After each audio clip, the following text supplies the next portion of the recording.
रितिका दिल्ली में प्रतियोगिता परीक्षा की पढ़ाई करने आई थी। उसकी कक्षाएं रात्रि में काफ़ी देर से समाप्त होती थी। गर्मियों में तो फिर भी ठीक था, पर सर्दियां आते आते रात को सड़कें सुनसान होने लगी थी। अक्सर लौटते में उसके कई दोस्त भी होते थे, तो उसके साथ वो बस स्टॉप आ जाती थी।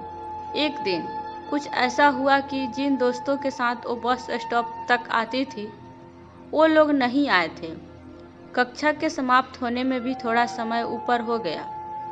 वो अकेले ही कक्षा से बस स्टॉप के लिए निकली। इसी बीच कुछ मनचले लड़के भी उसके पीछे लग लिए।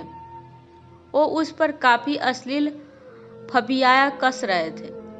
रितिका बिना कुछ प्रतिक्रिया किए भागते दौड़ते बस स्टॉप पहुंची, पर आज बस जा चुकी थी। अब अगली बस कितनी देर से आएगी उसका ठिकाना नहीं था। वो बहुत सहमी हुई थी।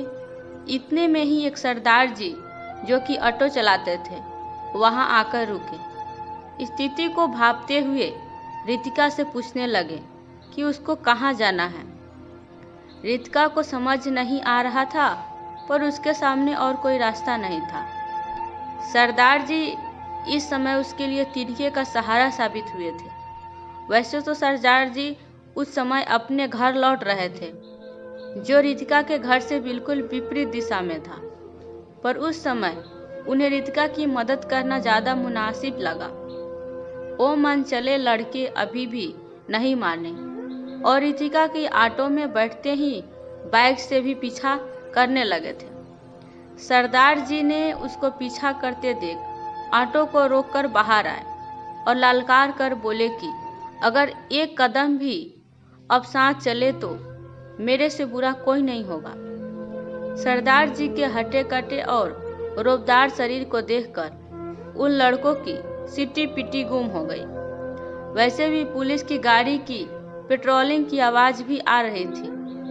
अब उन लड़कों को वहां से निकलने में भलाई लगी। वो तो चले गए, पर रितिका बहुत डरी हुई थी। वो सरदार जी की बहुत एहसानमंद थी।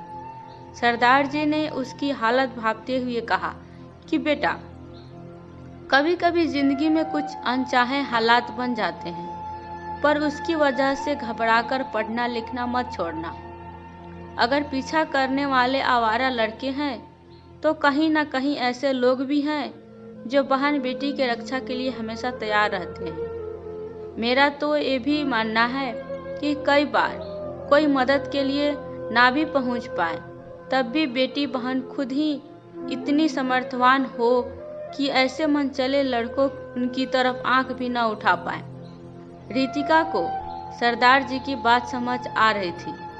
अब उसने पढ़ाई के साथ साथ सेल्फ डिफेंस की ट्रेनिंग लेनी भी शुरू कर दी थी।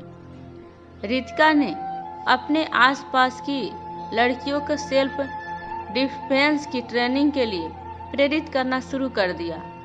जिंदगी में कई लोग ऐसे टकरा जाते हैं कि जिनसे जीवन भर का रिश्ता बन जाता है। कहने को तो सरदार जी थे, ऑटो वाले ही थे, पर वे रितिका के लिए तिनके का सहारा बनकर आए थे। दोस्तों, कहानी कैसी लगी? यदि अच्छी लगी हो तो लाइक और कमेंट करना बिल्कुल भी मत भूलिएगा। यदि आप मेरे चैनल पर नए हैं तो सब्सक्राइब जरूर कीजिएगा। आपको कहानी सुनने के लिए बहुत बहुत